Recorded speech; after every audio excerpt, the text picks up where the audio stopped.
122 സങ്കീർത്തനത്തിൽ കൃത്യമായി രേഖപ്പെടുത്തുന്നു, യഹോവയുടെ ആലയത്തിലേക്ക് പോകാം എന്ന് അവർ എന്നോട് പറഞ്ഞപ്പോൾ ഞാൻ സന്തോഷിക്കുന്നു. മനുഷ്യൻ്റെ ആത്യന്തികമായ സന്തോഷം ദൈവത്തിലാണ് എന്ന് ഉറപ്പുവരുത്തുന്ന നിമിഷങ്ങളാണ് ഈ കൺവെൻഷനിലൂടെ നമുക്ക് സാധിക്കേണ്ടത്. അപ്പോൾ ദൈവത്തിൽ സന്തോഷിക്കുക എന്ന് പറയുമ്പോൾ ദൈവത്തിലല്ലാതെയും നമുക്ക് സന്തോഷിക്കുവാൻ സാധിക്കും. അതുകൊണ്ട് ഒരുവൻ്റെ സന്തോഷം എവിടെയാണ് എന്നുള്ളതിൻ്റെ വെളിച്ചത്തിലാണ് ഒരുവൻ ആരാണ് എന്ന് നമ്മൾ കൃത്യമായിട്ടും അറിയുന്നത്. Rejoice in the Lord, again I say rejoice. കർത്താവിൽ ആനന്ദിപ്പീൻ, സന്തോഷിപ്പീൻ. അതുതന്നെ ഞാൻ വീണ്ടും ആവർത്തിച്ച് പറയുന്നു. എന്നാൽ നമ്മൾ വീണ്ടും വായിക്കുന്നുണ്ട്, ചിലർ കുതിരകളിലും ചിലർ രഥങ്ങളിലും ആശ്രയിക്കുന്നുണ്ട്, ഞങ്ങളോ യഹോവയിൽ ആശ്രയിക്കും. അതുകൊണ്ട് യഹോവ ദൈവമായിരിക്കുന്ന ഭാഗ്യകരമായ അനുഭവത്തിലേക്ക് പ്രവേശിക്കുന്നതിനാണ് ഈ കൺവെൻഷനിലൂടെ ആത്യന്തികമായിട്ട് നാം കാത്തിരിക്കുന്നത്, നോക്കിപ്പാർക്കുന്നത്.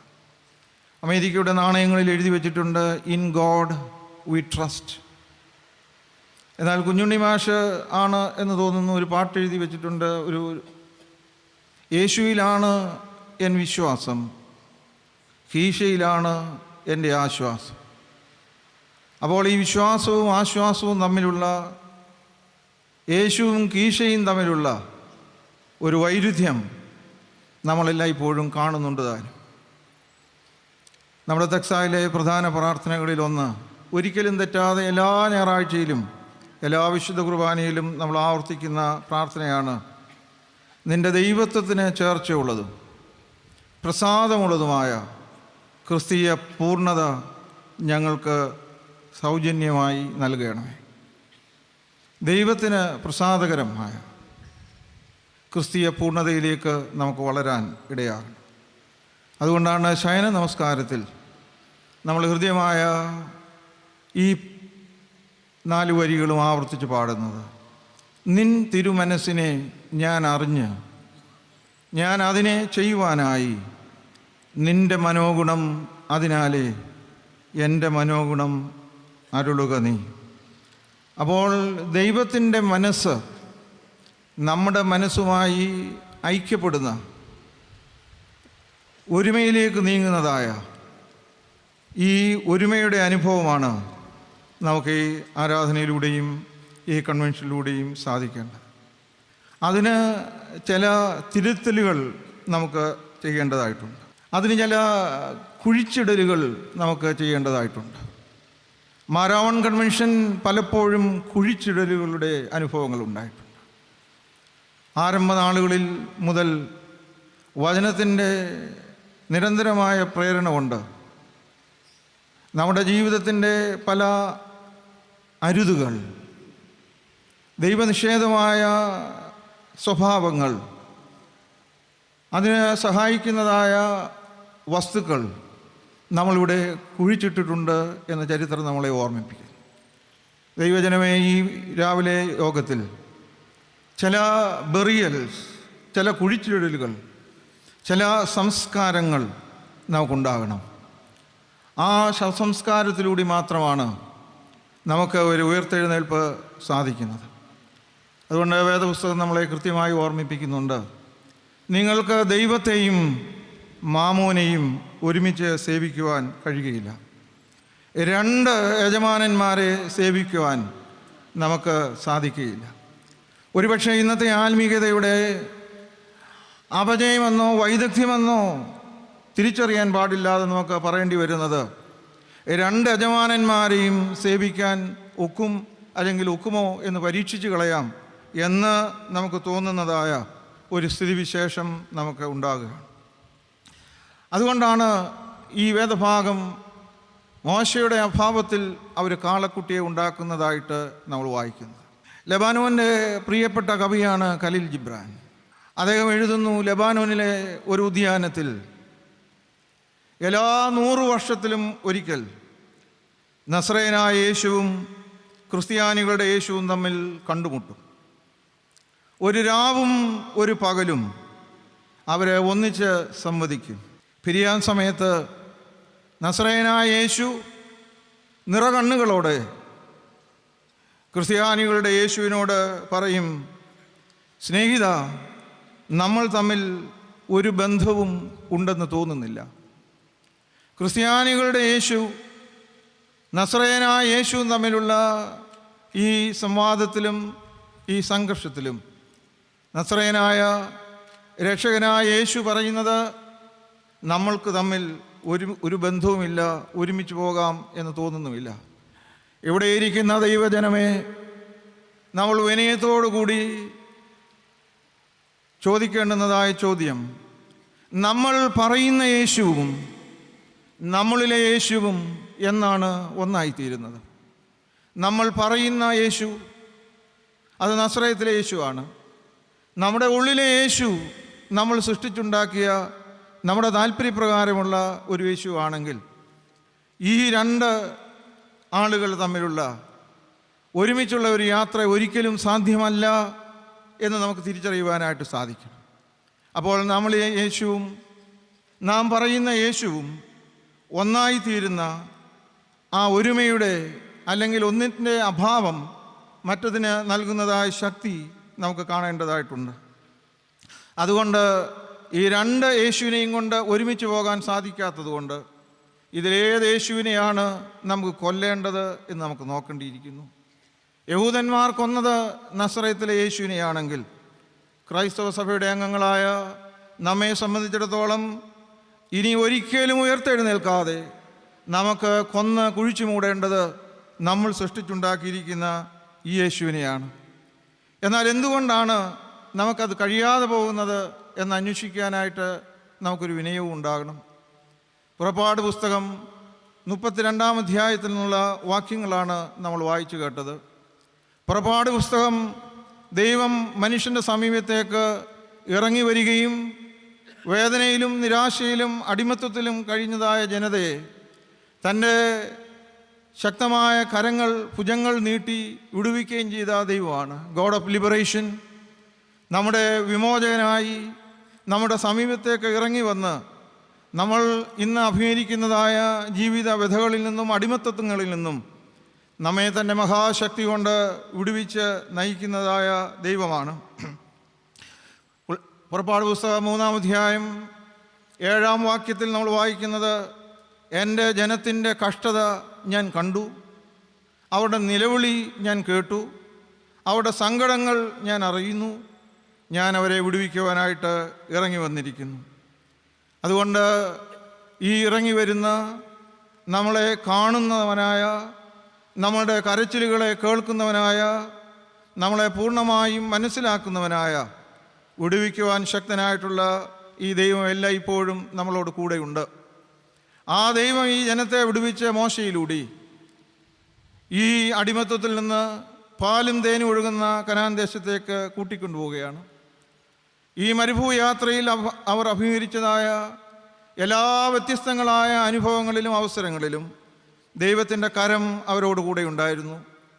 അവരെ മരുഭൂമിയിൽ അവർക്ക് ഭക്ഷണമില്ലാതെ വന്നപ്പോൾ ഭക്ഷണം നൽകുന്നു, അതിശയകരമായി നടത്തുന്നു. മന്നാ കൊണ്ട് അവരെ പരിപോഷിപ്പിക്കുന്നു. ചെങ്കടലിലൂടെ അവരെ വഴി നടത്തുന്നു.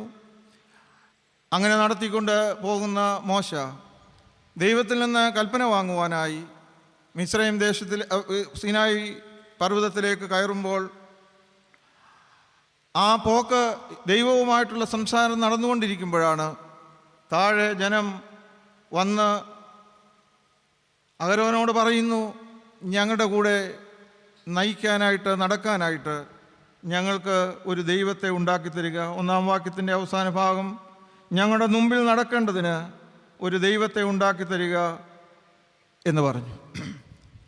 സർവശക്തനായ ദൈവം കൂടെയുള്ളപ്പോൾ ആ ദൈവത്തിൻ്റെ കൽപ്പനകളെ വാങ്ങുവാനായിട്ട് മോശ പർവ്വതത്തിലേക്ക് കയറിയപ്പോൾ ആ മോശയുടെ അസാന്നിധ്യത്തിൽ ആണ് മറ്റൊരു ദൈവത്തെ ഉണ്ടാക്കുവാനായിട്ട് ഇസ്രായേൽ ജനം അഹരോനോട് ആവശ്യപ്പെടുന്നത്. 1-2 കാര്യങ്ങൾ അവിടെ ഒന്ന് ശ്രദ്ധിക്കുന്നത് നല്ലതാണ്. അതുകൊണ്ട് absence of the living load, absence of the presence of Moses the leader, the servant of the Lord, ആ അസാന്നിധ്യമാണ് മറ്റൊരു ദൈവത്തെ സൃഷ്ടിക്കുന്നതിന് അവരെ പ്രേരിപ്പിച്ച കാര്യം. വേദപുസ്തകം നമ്മൾ വിശദമായി നോക്കുമ്പോൾ ഒരു കാര്യത്തിൽ നമുക്കാർക്കും സംശയമില്ല. നിരന്തരമായ ദൈവസംസർഗത്തിൽ നിന്ന് ഒരു നിമിഷമെങ്കിലും നമ്മൾ മാറുമ്പോൾ നമ്മൾ ചെന്നുപെടുന്ന വലിയ ചതിക്കുഴിയാണ് ഈ കാളക്കുട്ടികളെ ഉണ്ടാക്കുന്ന മറ്റൊരു ദൈവം.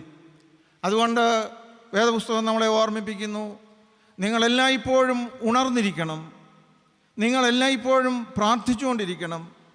എന്തെന്നാൽ സാത്താൻ അലറുന്ന സിംഹം പോലെ എവിടെയാണ് കെണി ഒരുക്കേണ്ടത്, എവിടെയാണ് പിടിക്കേണ്ടത് എന്ന് തത്രപ്പെട്ടുകൊണ്ട് നമ്മുടെ കൂടെ ഉണ്ട് എന്നുള്ളത് നിതാന്ത ജാഗ്രതയുള്ളവരായിരിക്കുവാൻ നമുക്കിടയാകണം. ഇത് നമ്മുടെ അനുദിന ജീവിതത്തിലെല്ലാം നമുക്ക് കാണാവുന്നതാണ്. ഈ ഒരു ജീവൻ്റെ അംശം നമ്മളിൽ നിന്ന് നഷ്ടപ്പെടുമ്പോൾ ആ സമയം തന്നെ നമ്മളെ അന്ധകാരത്തിൻ്റെ ശക്തികൾ വലയം ചെയ്യും. നമുക്കറിയാം, ഞാൻ ഈ അടുത്ത നാളുകളിൽ കുറച്ച് മീൻ വളർത്തി. അതിനകത്ത് കുറച്ച് മീൻ പെട്ടെന്ന് ഏതോ കാരണത്താൽ ചത്തൊടുങ്ങി. അതിനെ എടുത്ത് കരയ്ക്കോട്ടിട്ട് ഞങ്ങളെല്ലാം അവിടെ നിൽക്കുകയാണ്. ഒരു മിനിറ്റിനുള്ളിൽ ആ മീനിനെയെല്ലാം ഉറുമ്പ പൊതിയുന്നതായി കണ്ടു. വെള്ളത്തിൽ ജീവനോടെ ഓടി സഞ്ചരിച്ച ഈ മത്സ്യത്തെ ഒരു പുഴുവോ ഒരു ഉറുമ്പോ അതിനെ സമീപിച്ചിട്ടില്ല. എന്നാൽ എപ്പോൾ അതിൻ്റെ ജീവൻ നഷ്ടപ്പെട്ടുവോ അപ്പോൾ അത് ഈ ലോകത്തിൻ്റെ ഉറുമ്പുകൾക്ക് അല്ലെങ്കിൽ ശരീരത്തെ ദ്രവിക്കുന്നതിന് അത് ഒരുപക്ഷെ ഒരു നാച്ചുറൽ പ്രോസസ്സാകാം, ആവശ്യമായിട്ടുള്ള കാര്യമാകാം. അവിടെ തന്നെ നിൽക്കുന്ന ഞങ്ങളുടെ കാലുകളിൽ ഉറുമ്പ് കയറിയില്ല. ഇതെല്ലാം നമ്മളെ സൂചിപ്പിക്കുന്ന ഒരു സൂചന എന്താണ് എന്ന് ചോദിച്ചാൽ, ഇവിടെ ഇരിക്കുന്നതായ ദൈവജനമേ, ഒരു നിമിഷം നമ്മൾ ദൈവത്തിൽ നിന്ന് അന്യപ്പെട്ടു പോയാൽ നമ്മൾ അന്ധകാരത്തിലേക്ക് നീങ്ങുകയാണ്. ഒരു നിമിഷം കറണ്ട് പോയാൽ പിന്നെ പ്രകാശമില്ല, പിന്നെ അന്ധകാരമാണ്. നമുക്കറിയാം, യേശു ക്രിസ്തുവിൻ്റെ ജനന സമയത്ത്, ദൈവത്തിൻ്റെ ദിവ്യമായ ജനന സമയത്ത് ഒരു നക്ഷത്രം ഉദിക്കുന്നു, ഒരു പ്രകാശം ഉദിക്കുന്നു, ഒരു സൂര്യപ്രകാശം ഉണ്ടാകുന്നു എന്ന് നമ്മൾ കാണുന്നു. അവനെ ക്രൂശിക്കുന്നതായ അതേ നിമിഷത്തിൽ നമ്മൾ വായിക്കുന്നു സൂര്യൻ ഇരുണ്ടുപോയി എന്നുള്ളത്. ഇതൊക്കെ ഒരു ആലങ്കാരികമായി തന്നെ നമ്മൾ നോക്കുകയാണെങ്കിൽ, ഏത് മനുഷ്യനിലാണ് ദൈവം തൻ്റെ മിഴികൾ അടയ്ക്കുന്നത്, കണ്ണടയ്ക്കുന്നത്, അപ്പോൾ അവൻ മരണത്തിലേക്ക്, അന്ധകാരത്തിലേക്ക് പ്രവേശിക്കുകയാണ്. ഏത് സമയമാണോ അവൻ ദൈവത്തോടെ ചേർന്ന് അവനിൽ ദിവ്യമായ സാന്നിധ്യമുള്ളത്, അപ്പോൾ അവനിൽ പ്രകാശം ഉദിക്കുകയാണ്, അവനിൽ സൂര്യൻ ഉണ്ടാകുകയാണ്. അതുകൊണ്ട് നമ്മുടെ ഭക്തിമാർഗത്തിൽ, നമ്മുടെ ആത്മീയതയുടെ അന്വേഷണത്തിൽ ക്രിസ്ത്യൻ ജീവിതം നമുക്ക് എങ്ങനെയും കൊണ്ടു നടക്കാവുന്ന ഒരു ജീവിതമാണ് എന്ന് നമ്മൾ ധരിക്കാതിരിക്കുകയും, നിരന്തരമായ ദൈവ സാന്നിധ്യത്തിന് വേണ്ടി, നിരന്തരമായ ദൈവബന്ധത്തിലൂടെ സജീവമായ ജീവൻ നിലനിർത്തുവാനായിട്ട് കഴിയുകയും നമുക്ക് കഴിയേണ്ടത് ആവശ്യമാണ്. എന്നാൽ അങ്ങനെ താല്പര്യമുള്ള ആളുകളല്ലേ നമ്മളെല്ലാവരും? നിശ്ചയമായിട്ടും ആണല്ലോ. പിന്നെ എന്താണ് ഈ വലിയ അപജയം ഈ കാളക്കുട്ടികളെ ഉണ്ടാക്കുവാനായിട്ട് ഈ ഇസ്രായേൽ മക്കളെ പ്രേരിപ്പിച്ചത്? അത് ഇസ്രായേൽ മക്കൾക്ക് സംഭവിച്ച, സംവത്സരങ്ങൾക്ക് മുമ്പ് സംഭവിച്ചതായ ഒരു സംഭവമായി നമ്മളാരും കാണാതിരിക്കുക. മറിച്ച് അനുദിന ജീവിതത്തിൽ, നമ്മുടെയൊക്കെ ജീവിതത്തിൽ നാം കാണുന്നതും അഭിമുഖീകരിക്കുന്നതുമായ ഒരു നേർചിത്രമായിട്ട് നമുക്ക് കാണാനായിട്ട് സാധിക്കണം. അതിൻ്റെ പ്രധാനമായ കാര്യങ്ങൾ, ഒരുപാട് കാര്യങ്ങൾ പറയാനുണ്ടെങ്കിലും ഒന്ന് രണ്ടെണ്ണം നമുക്ക് എടുത്തു നോക്കാം. ഒന്നാമത്, the real God is not so real to us. യഥാർത്ഥ ദൈവം പലപ്പോഴും നമുക്ക് അയഥാർത്ഥമായിട്ട് തോന്നുന്നു എന്നുള്ളതാണ്. നിങ്ങളെന്നെ ശ്രദ്ധിക്കുകയാണെങ്കിൽ ഒന്ന് രണ്ട് വാക്യങ്ങൾ നിങ്ങളൊന്ന് ശ്രദ്ധിച്ചാൽ ആ കാര്യം മനസ്സിലാവും. നാം വിശ്വസിക്കുന്നു എന്ന് പറയുന്ന വേദപുസ്തകത്തിലെ സത്യങ്ങൾ നാം സത്യമായി വിശ്വസിക്കുന്നുണ്ടോ എന്ന് ചോദിച്ചാൽ, ഇവിടെ ഇരിക്കുന്ന നിസ്സേവിയ സംഘത്തിൻ്റെ ആളുകളാണല്ലോ കൂടുതലുള്ളത്. നിങ്ങളെല്ലാവരും ഒരേ സ്വരത്തിൽ പറഞ്ഞേക്കും, അതേ, ഞങ്ങളെല്ലാവരും ഈ വചനത്തിൽ വിശ്വസിക്കുന്നവരാണ്. അങ്ങനെയാണെങ്കിൽ ഞാൻ നിങ്ങളോട് ചോദിച്ചു കൊള്ളട്ടെ, വേദപുസ്തകത്തിൽ കൃത്യമായി എഴുതി വച്ചിരിക്കുന്നു, 2 വസ്ത്രമുള്ളവൻ ഒന്നില്ലാത്തവന് കൊടുക്കണം. വിശ്വസിക്കുമോ? നമ്മൾ സ്വീകരിക്കുമോ? മുമ്പിരിക്കുന്ന സ്ത്രീ കേൾക്കാമല്ലോ. ഉണ്മാനും ഉടുക്കാനും ഉണ്ടെങ്കിൽ മതിയെന്ന് വെക്കുക. അവിടെ ഇരിക്കുന്ന പുരുഷന്മാർ ചെയ്യാൻ തയ്യാറാണോ? ഉണ്മാനും ഉടുക്കാനും ഉണ്ടെങ്കിൽ മതിയെന്ന് വെക്കാമോ? നിന്റെ ശത്രുവിനെ നീ സ്നേഹിക്കണം, അവന് വിശക്കുന്നുവെങ്കിൽ അവന് തിന്മാൻ കൊടുക്കണം. തയ്യാറാണോ? തിരികെ ലഭിക്കും എന്ന് വിചാരിച്ച് ആരും കടം കൊടുക്കരുത്. തിരിച്ചു തരാൻ കഴിയാത്തവന് കടം കൊടുക്കുന്നവനാണ് ക്രൈസ്തവൻ. നമ്മൾ വിശ്വസിക്കുന്നുണ്ടോ? തിരിച്ചു വിളിക്കുകയില്ല എന്ന് പൂർണ്ണമായി ഉറപ്പുള്ളവനെ നിങ്ങൾ കല്യാണത്തിന് ക്ഷണിക്കണം. അങ്ങനെയുള്ളവരെയാണോ നിങ്ങളുടെ മക്കളുടെ കല്യാണത്തിന് ഇതുവരെ ക്ഷണിച്ചത്? എന്ന് പറഞ്ഞാൽ നമ്മൾ വിശ്വസിക്കുന്നു എന്ന് പറയുന്നത് നമ്മൾ വിശ്വസിക്കാതിരിക്കുന്നു എന്നുള്ളതാണ് ഏറ്റവും വലിയ അപകടം. ഞാനൊരു വാക്യം കൂടെ പറഞ്ഞാൽ സ്ത്രീകൾ എന്നോട് പിണങ്ങാതിരിക്കുക. ഇയ്യോബിൻ്റെ പുസ്തകം 22-ാം അധ്യായം 24-ാമത്തെ വാക്യത്തിൽ, ഇപ്പോൾ ആരും എടുത്ത് നോക്കണ്ട, ഞാൻ തന്നെ പറയാം. നിന്റെ പൊന്ന് പൊടിയിലും ഓഫീർ തങ്കം തോട്ടിലെ കല്ലിനിടയിലും ഇട്ടുകളക, അപ്പോൾ സർവശക്തനായ ദൈവം നിന്റെ പൊന്നാകും. ഞാൻ നിങ്ങളോട് ചോദിച്ചു കൊള്ളട്ടെ, സർവശക്തനായ ദൈവമാണ് പൊന്ന്, അതല്ലേ വലിയ പൊന്ന് എന്ന് ചോദിച്ചാൽ ഉത്തരത്തിന് സംശയം വേണ്ട, അത് തന്നെയാണ്. അങ്ങനെ സർവശക്തനായ ദൈവം നമ്മുടെ പൊന്നായി തീരാൻ ഇയ്യോബിൻ്റെ പുസ്തകത്തിൽ എഴുതിയിരിക്കുന്ന ഒരു കണ്ടീഷനാണ് പറയുന്നത്, നമ്മുടെ കയ്യിലുള്ള പൊന്ന് പൊടിയിൽ എറിഞ്ഞു കളയുക. ഞാനോ നിങ്ങളോട് ചോദിക്കട്ടെ, സത്യത്തിൽ ആലൂക്കാസിലെ പൊന്നിനോടാണോ നിങ്ങൾക്കിഷ്ടം, അതോ സർവശക്തനായ ദൈവം എന്നുള്ള പൊന്നിനോടാണോ ഇഷ്ടം? ആർക്കും അനക്കമില്ല, ചിന്തയില്ല. ക്രൈസ്തവ സഭയുടെ അംഗങ്ങളെ, ആലൂക്കാസിലെ സ്വർണം തെറ്റാണെന്നും പാപമാണെന്നും ഞാൻ പറഞ്ഞില്ല.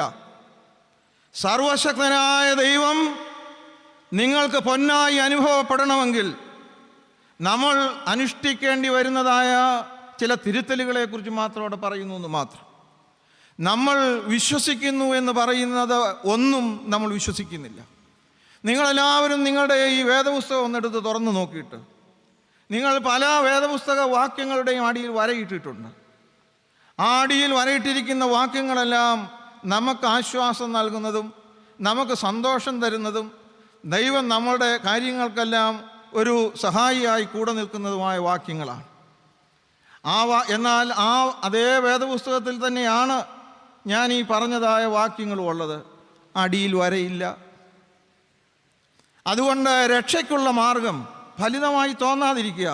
ഇപ്പോഴത്തെ ഇപ്പോഴത്തെ വര നിങ്ങളെ വഴിയാധാരമാക്കും. കാരണം അത് നിങ്ങൾക്ക് വേണ്ടിയിട്ട വരയാണ്. എന്നാൽ ഒരു പുതിയ വേദപുസ്തകത്തിൽ ദൈവം ആവശ്യപ്പെടുന്നതായ വരകളിടാൻ നമ്മൾ തയ്യാറാകുമ്പോൾ അത് നമുക്ക് രക്ഷയ്ക്കുള്ള വരയാകും, വഴിയായി തീരും.